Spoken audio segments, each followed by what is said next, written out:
फिर इसके बाद आ जाती है जी labour variances. Again to the computation in our illustration in discussion, जो हम लोगों ने डिस्कशन की अपनी इलिस्ट्रेशन की थी उसमें हम लोगों ने डेटा दिया था, तो उसमें हम लोगों ने ये कहा था कि हमारे पास जो लेबर का डेटा था वो ये था कि स्टैंडर्ड कॉस्ट पर आर 22 थी और एक यूनिट बनाने के ऊपर 0.5 आवर्स लगते थे। तो इस लिहाज से हम लोगों ने इन कैलकुलेशंस को उसी इंफॉर्मेशन को यूज करके यहाँ पे किया है। तो जब भी हम लोग लेबर लगाते हैं अपने प्रोडक्शन के अंदर तो हम वर्क इन प्रोसेस अकाउंट को डेबिट करते हैं। तो याद रखिएगा वर्क इन प्रोसेस अकाउंट को डेबिट करते हुए यहाँ पे आपने स्टैंडर्ड कॉस्ट के साथ करना है। तो स्टैंडर्ड कॉस्ट कैसे निकालोगे?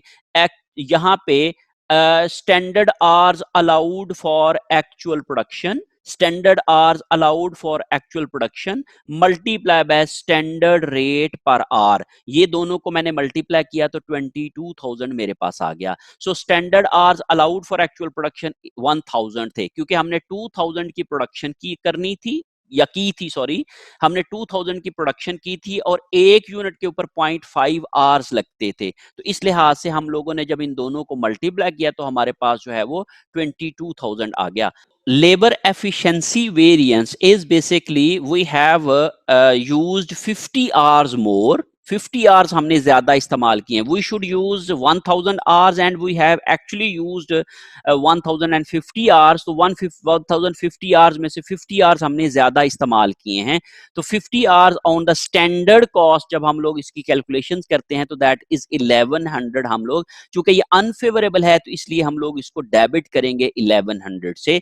और लेबर रेट वेरिएंस, यहाँ पे हमने दोनों वेरिएंस एक ही वक्त में यहाँ पे रिकॉर्ड किए हैं। मटेरियल के केस में रेट वेरिएंस परचेज के वक्त रिकॉर्ड होगा और जो एफिशिएंसी या क्वांटिटी वेरिएंस है वो इश्यूएंस के वक्त होगा। और लेकिन लेबर के जो हैं वो चूंकि हमने एक ही वक्त में लेबर को अप्लाई करना होता है या लेबर को हम लोगों ने जो है वो चार्ज टू प्रोडक्शन करना होता है, इसलिए हम लोग दोनों वेरिएंसेस एक ही वक्त में रिकॉर्ड करेंगे।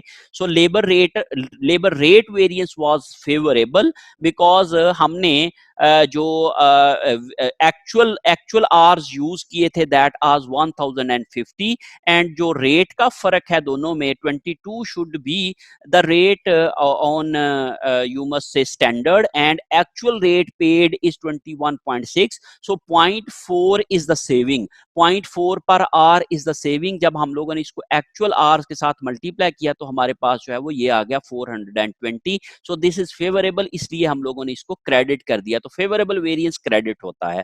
और वेजेस पेएबल, और वो वेजेस पेएबल होंगे actual hours multiply by actual rate.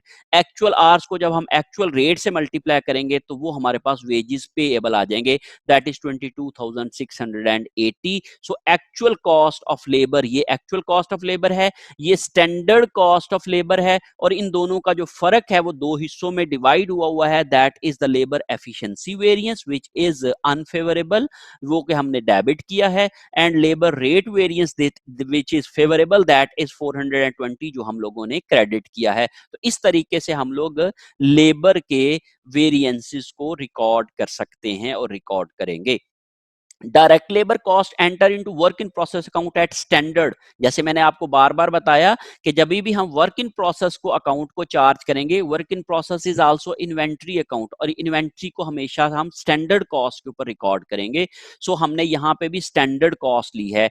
This is the standard hours allowed for actual production and this is the standard cost per hour. इन दोनों को मल्टीप्लाई किया तो हमने स्टैंडर्ड कॉस्ट के ऊपर हमने वर्क इन प्रोसेस को चार्ज की, both in terms of rate and in terms of hours allowed for actual production in the period. तो हम लोगों ने दोनों जो चीजें हैं, रेट भी और standard hours allowed for actual production, वो हम लोगों ने स्टैंडर्ड लिए हैं। Actual wages payable will be credited, और एक्चुअल वेजेस जो पेएबल हैं उनको हम लोग क्रेडिट कर देंगे। Note that unfavourable labour efficiency variance है वो हमने डेबिट किया है, और जो लेबर रेट वेरिएंस जो हमारे था वो फेवरेबल था, जो कि हम लोगों ने इसको क्रेडिट किया है। तो इस लिहाज से हम लोग जो है वो इसकी एंट्री करेंगे फॉर द लेबर वेरिएंसेस।